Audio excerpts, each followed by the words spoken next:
Assalamualaikum warahmatullahi wabarakatuh. Perkenalkan, nama saya Imam Muhammad Soidi dari Teknik Mekatronika NIM 02402012, dan saya akan membuat video tentang berisi penjelasan lengkap tentang sambungan lem, las, paku keling, dan sambungan solder.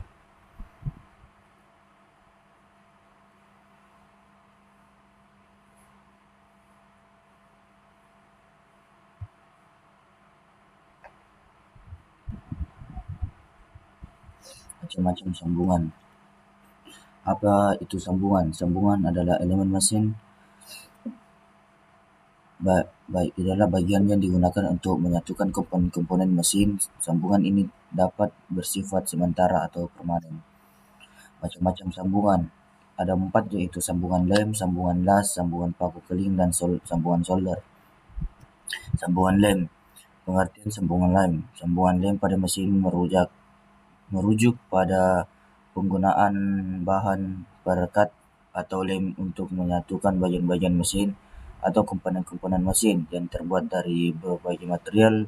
Sambungan ini biasanya digunakan untuk mengikat atau menempelkan komponen mesin yang tidak bisa atau tidak praktis untuk disambungkan menggunakan metode pengelasan atau pengikatan mekanis atau proses lainnya.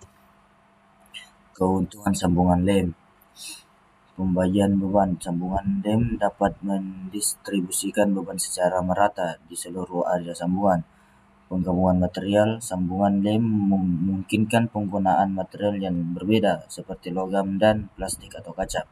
Estetika. Sambungan lem seringkali lebih rapi dan tidak terlihat dibanding dengan sambungan mekanis atau las.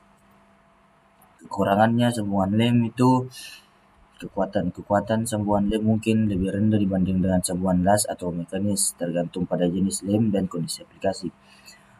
Yang kedua, ketahanan suhu tinggi. Beberapa jenis lem mungkin tidak tahan terhadap suhu tinggi, bahan kimia, atau kelembapan yang dapat mengaruhi kinerjanya. Pengaplikasian sambungan lem. Sambungan lem banyak digunakan dalam industri otomotif, elektronik, konstruksi, atau manufaktur produk konsumen. Contohnya termasuk pengikatan panel bodi mobil, peracangan elektrik, dan pembuatan furnitur. Yang kedua itu sambungan las. Sambungan las adalah teknik penyambungan material terutama logam dengan cara melelehkan bagian yang disambungkan lalu membiarkannya membeku. Keuntungannya, sambungan las itu kuat dan tahan lama, bisa digunakan untuk berbagai jenis logam dan tidak membutuhkan lubang seperti baut atau paku keling. Kekurangannya itu bisa menyebabkan deformasi material karena suhu tinggi, tidak bisa dibongkar tanpa merusak material, dan membutuhkan keterampilan khusus dalam pengerjaannya. Pengaplikasian sambungan las. Sambungan las digunakan untuk menyatukan logam, termoplastik, dan kayu dengan panas atau tekanan. Sambungan paku keling. Sambungan paku keling adalah metode penyambungan 2 atau lebih lembaran logam menggunakan paku keling. Proses ini melibatkan pembentukan kepala paku keling dengan cara ditekan atau dipukul. Keuntungan sambungan paku keling: tahan terhadap getaran dan kelelahan material, bisa digunakan untuk material yang tidak bisa dilas, cocok untuk beban statis maupun dinamis. Dan kekurangannya, membutuhkan lubang yang dapat melemahkan material, proses pemasangan lebih lama dibanding las, dan sulit untuk dibongkar tanpa merusak komponen. Pengaplikasiannya sambungan paku keling. Sambungan paku keling digunakan untuk menyambung bahan-bahan seperti kayu, logam menjadi satu. Sambungan ini banyak digunakan dalam berbagai industri seperti konstruksi, otomotif, dan manufaktur. Sambungan solder. Sambungan solder adalah metode penyambungan yang menggunakan logam tambahan atau solder yang meleleh pada suhu rendah di bawah 450 Celcius untuk menyambung dua komponen.